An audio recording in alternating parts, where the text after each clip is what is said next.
They were still in space, but it wasn't nearly so deep now. The ship's drone had mellowed as the gravity drive slowed them to inter-system speeds.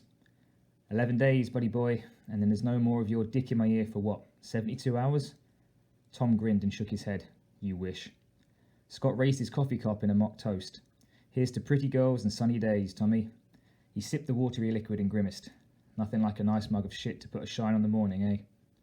It's... Tom glanced at his terminal.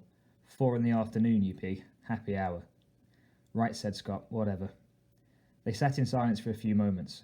Tom worked studiously at one of his crosswords, tapping in words and erasing them at the same time. Scott gazed into the darkness and tried to remember the words of poems he used to know. He could probably just look it up in the ship's library, same as Tom and his puzzle, but learning how to kill time was a good trick in their line of work. Nothing to do and plenty of hours to do it.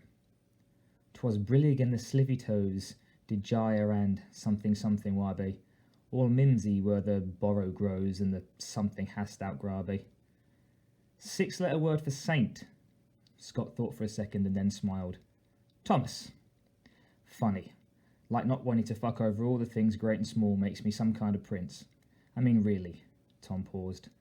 Hey, that's it. Prince. You're good for something after all, you pagan arsehole. You still pissed about last night? Scott shook his head. It seemed that this debate would never die, but 11 days was 11 days. Like I said, survival of the fittest. The fact remains that if the human race needs to do something to survive, and the lower orders don't have the power to stop us, we'll prevail. It's not right or wrong. It's just the way things are. Tom looked up from the monitor, jaw set. So it's all right to do whatever we want, exploit any ecosystem, as long as we don't have to run into anything big enough to kick our butts. That's basically it, right? Couldn't have put it better myself. That's opportunistic rationalization, Scott. Where's your sense of social responsibility? Didn't your mama raise you right? I was a tube-trialed, thank you very much. That must be it. Tom hit the store button on his keyboard and stood. Now, if you'll excuse me a moment, I have this sudden, overwhelming urge to take a dump. Scott chuckled. I'm not even going to touch that one. Tom slapped him on the shoulder and exited the control module. Tom was all right. He didn't take himself too seriously, at least. Scott had been paired up with worse. He felt his grin slowly melt as he turned his gaze back to the deep. Killing time, that was all. Beware the jabberwock, my son, the jaws that bite, the claws that catch. Beware the jub-jub bird, and shun the fruminous bandersnatch. Yeah, that was it. What, he wondered, did it mean, and why was he thinking about it now? Hiroki's face remained expressionless as Noguchi lit a cigarette at her desk and exhaled a haze of grey smoke. She knew he disapproved, but she also knew that it was not appropriate for him to speak of it. It was, after all, her office now. It was not even a habit that she was particularly attached to.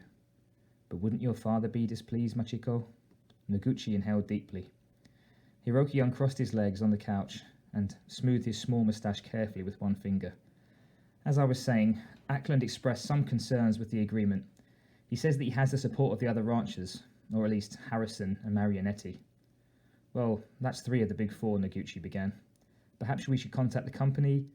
A small green light flashed from the control panel set into her desk, accompanied by a low tone. Excuse me, Hiroki. Of course. He picked up a sheaf of hard copy and settled back into a plush cushion. Noguchi punched up the visual and hit receive. Mr. Shimura, we have an unidentified incoming... Miss Noguchi. Noguchi smiled slightly at the young man's visible discomfort and waited. He was one of the scan watchers, a low-level company worker. I have a message for Mr. Shimura. Is he there? Noguchi frowned. Yes, he's here, but you can give me the message, Mason. She glanced at Hiroki, who made a point of being deeply engrossed in the Rinth count report that he was reading. Mason swallowed. Yes, ma'am. Long range is showing a UFO. It's probably just a meteor, but it's not breaking up. It is going to hit. If it stays on its present course, it will make planetfall in about 30 clicks north of here. Open pasture. Make a boom when it lands. Any damage likely? No, it's not that big. Then don't worry about it. Noguchi stubbed her cigarette out in the pewter tray on the desk. We can investigate after the roundup. Noguchi out. The screen went blank. She took a deep breath and then looked at Hiroki. He had set down the file and was watching her, face impassive as usual. At least there was no sympathy.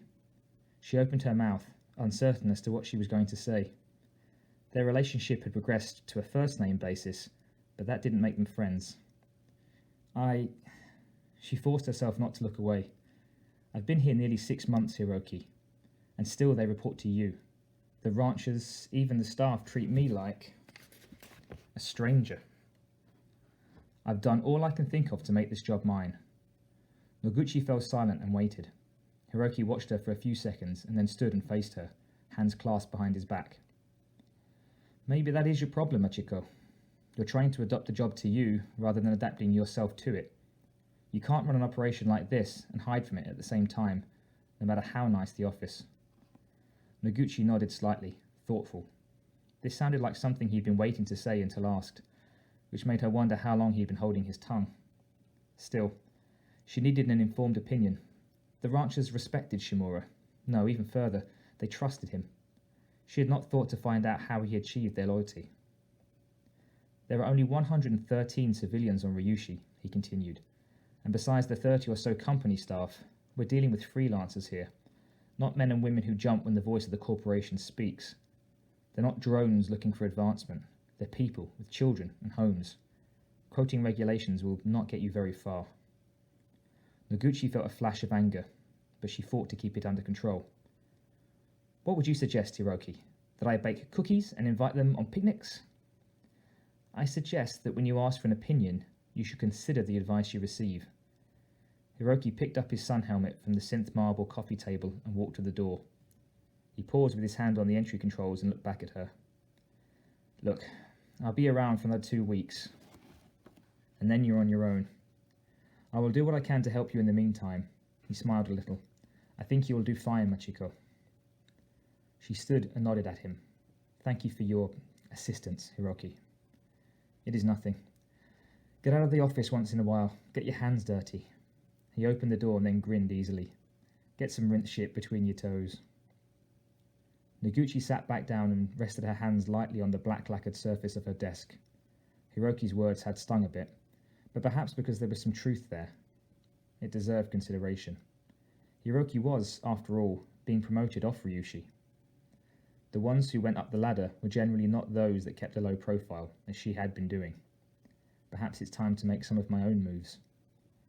Noguchi took another cigarette from the small silver case in her desk drawer and rolled it thoughtfully between her thumb and forefinger. What was the saying? The journey of 1,000 kilometers begins with one step. At first there was only the vision of the dark, cracked matter all around, seen through a thick cloud of oily smoke. The electronic eye scanned the pit and then looked up. With a sudden lurch, the Lou de Calais moved forward, using its segmented pincers to pull itself out of the crater. It was a large, armoured mechanism, the Lou de Calais, designed to withstand almost any type of environment so far encountered. It was actually modelled after a kind of predator discovered on Tharn. A world of dense metals and poisonous weather. Something like the hard meat, but more efficiently built. It could climb, walk, run, or dive into liquid. And while the robot crawler did not hunt as the real creature could, it served a purpose that was more important than simple survival. It was the bearer of life. The Chinde switched to the rear Gekinmara, another of the rounded eyes that transmitted sensory information. Lou de Calais was a joke, really, a derogatory term that was sometimes used for a female, literally child maker. Not that the Chande had ever heard the name spoken to a female's face.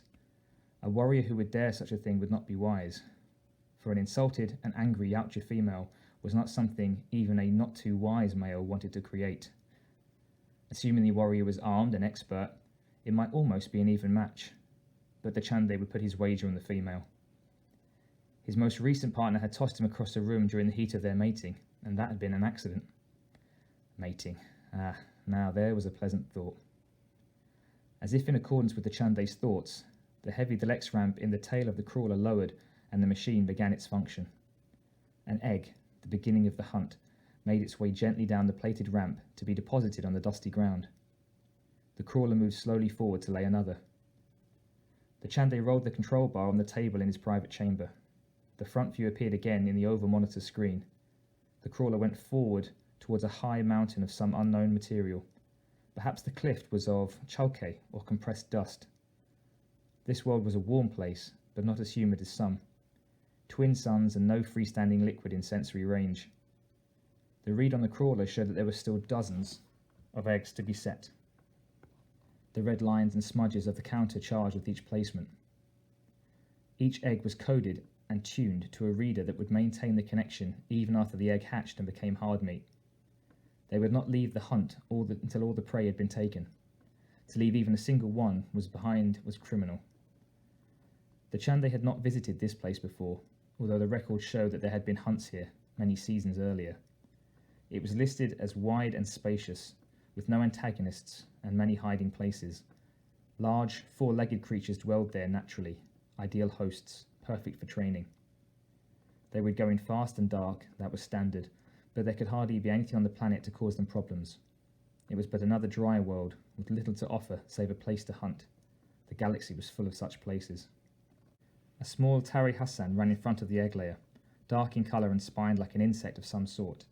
Its tail curved over its body and ended in a point, and its arms were much like the arms of the Ludite Calais.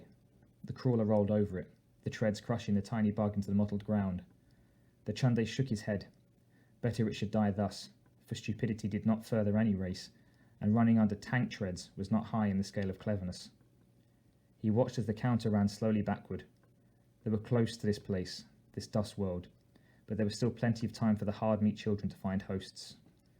The tagged babes should be drones by the ship's arrival, but there was not so much slack that they would have time to colonize. Timing was all. The Chande smiled. Part of being a leader was not to seem excited by the prospect of a training hunt.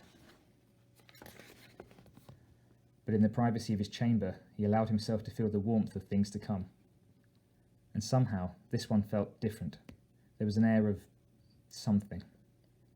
He switched the monitor off and stroked his broken tusk absently. He was too old to muddle himself with cosmic questions, but he knew the words of his ancestors. Thinde, le Hassan, alun miyinde, bipide kakate, hasu depaya. Learn the gift of all sights, or finish in the dance of the fallen gods. The Chande cackled and stood up. Philosophy was not his bent. He was a warrior. Let the old ones worry about such things. He was a doer, not a thinker. It was better that way, almost always.